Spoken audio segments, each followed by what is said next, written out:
historical and much more realistic historical, because the other history ignores the higher levels that in fact influence what takes place at the lowest level.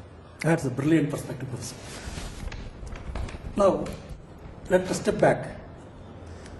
Thanks to the Indo-European language studies, there has been emphasis on the interactions between India and the regions west of India. That led to the Indo-European linguistics and all that. What would be the nature of interaction of the ancient people of India with the regions east of India? Yes, let me just... For example, I'll give an example. Yes. The largest Vishnu Mandiram of the world is in Cambodia. There are also similar mandirams, temples in Vietnam, Laos, Yes. Thailand, even Malaysia, Indonesia.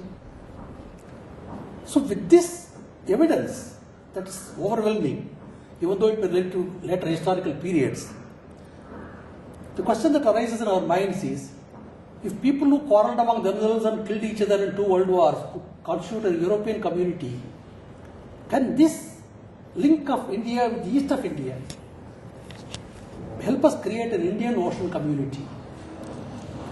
Well, I don't know if there was an Indian Ocean community. I very much doubt that, and I'll tell you why. Because really, although there is mention of trade, and there is mention of sending people abroad, there's only one reference to Nava Samudriya, you know. Oh, I'm not on the Vedic period at all. I'm No, subsequently. Subsequently. There's no doubt about it. You've got Buddhism scattered all over Asia. You don't need anything else to prove that the Indians traveled abroad, or at least Indian ideas traveled abroad. Certainly. You also have Sanskrit moving into Southeast Asia, because a lot of the Southeast Asian languages in Malaysia, Indonesia, Cambodia and so on have words of Sanskrit. The word buddhi, for instance, discrimination and so on. You find buddhi in these languages, arga, price, you find it in these languages and so on. There are many.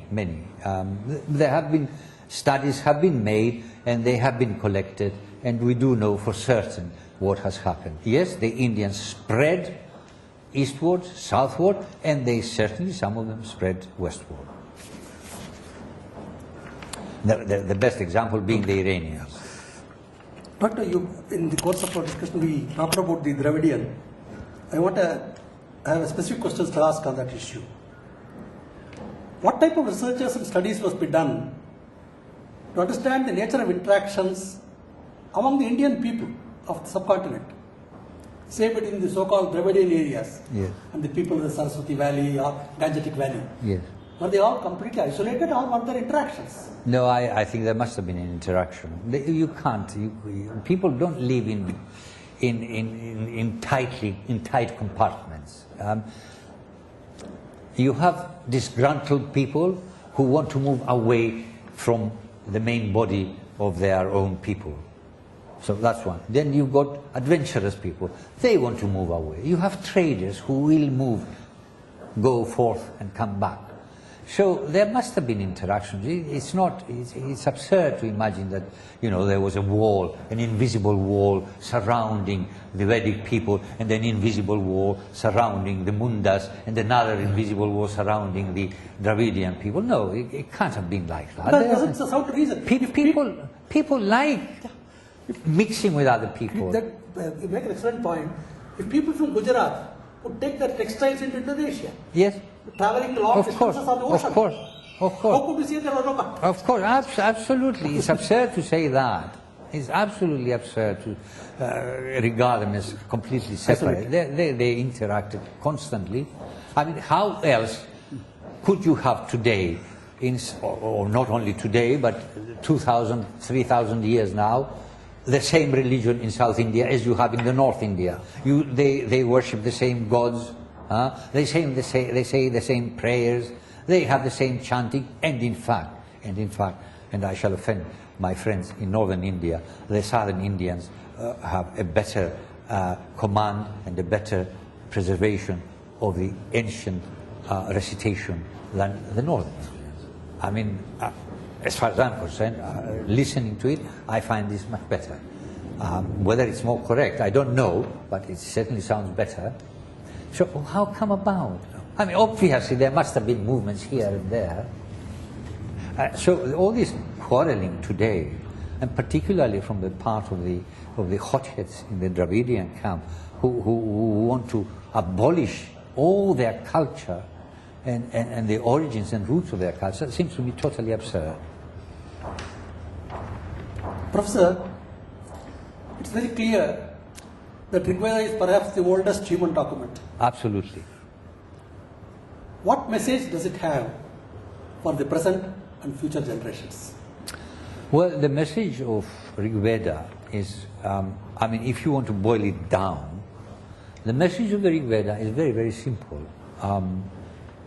It says, realize that in you lives the Godhead. Realize this Godhead and stop thinking of yourself as being something other than this. Help other people. It says that explicitly. Don't seek to amass riches for yourself only. I mean, there is one hymn which says, he who eats for himself alone, he is a selfish man. Fantastic, fantastic. I mean, share what you have. Extraordinary. This is the message of the Rig Veda. And this is a universal message. It can be for present and for future. Yes, forever. forever. It's eternal. Eternal message. It's eternal. Yes. Great, Professor. One last question, Professor. Okay. So on a personal note, Yes. it's a privilege to have a person like you. What made you, Professor, get so involved with the Vedic studies? Number one. Number two, what are your plans to carry this forward? Well, as I've said in some of my lectures, I started with English literature as a young man. Then I went into economics, political economy it was called then, and philosophy.